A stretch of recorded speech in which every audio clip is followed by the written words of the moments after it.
This episode truly shows the strength the Sternritters possess and how prepared they are for war. After watching this episode, you will understand that this will not be a cakewalk defeating their enemies. It's going to be a true blood war. So let's begin episode 4, Kill the Shadow. So the first thing we see is Seretti engulfed in blue flames throughout the 16 locations of the city. Many people in the city have been slaughtered already, and the war just started moments ago. A captain of the division squad appears to be frustrated and angry towards the effects of the war. He confirms that over 1,000 people already died since the invasion began. The Sternritters are not wasting no time with this invasion. Their infiltration skills are at an all-time high. At the gate entrance of Seretti, a Sternritter walks straight towards the division squad's group. He told them to run away because there is no way they can stand a chance against him. But no! Someone challenged the Sternritter and got sliced directly down the middle of his body. On the ground, his blood splashed, and episode 4 title appears, Kill the Shadow. Whoever directed this is in his bag right now. He waited for a great moment to show the title to emphasize that this is a true blood war. We now see a new member of the organization named Sternritter U.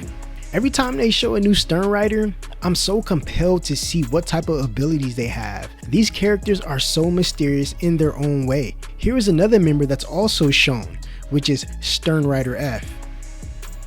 So at this moment, we see some captains fighting the Sternritters, testing their strength to see what they are up against. Byakuya walks in the battlegrounds like he about to tear up everybody and release his Zanpakuto ability. The Sternritter hand was then slashed by the pink shards, and he looked extremely shocked to see his hand cut. Byakuya tells the Sternritter's partner not to make any sudden moves, and the next scene we see him fall through the ground. Byakuya uses his next technique, using it to surround his opponent, but it just didn't work. The other captains are also having a very hard time finding the enemies and trying to figure out their true abilities. Byakuya turns his sword upside down and prepares to release his Bunkai. But Renji informs the captain, if you use your Bunkai, it will be sealed away.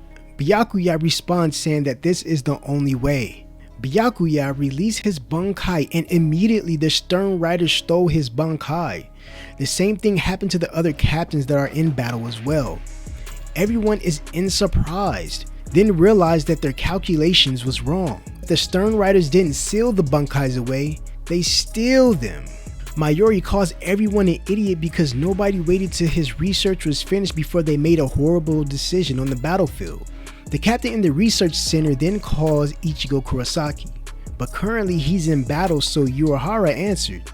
He then informs them that everyone's Bunkai can get stolen, except for Ichigo's Bunkai for some reason. The scene cuts to Ichigo fighting Sternritter J, overpowering him easily, throwing him to the ground. Ichigo asks the Sternritter, why do you want to steal our Bunkais? The Sternritter says he doesn't have to answer anything to you.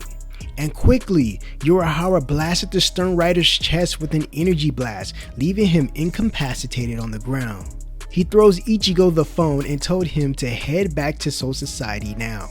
But on the way, we see an energy blast closing the exit towards Seretti. When we look back at Wako Mundo, we see the Sternritters survive Urahara's blast and injure Chad and Orihime. The Sternritter then says that the leader told him to keep Ichigo at bay, even if it cost him his life. Then sealed Ichigo in a prison ball. After Killgate locked Ichigo in the dimension, he holds his hands at the seal and utters, Ichigo will remain in that prison until Soul Society falls.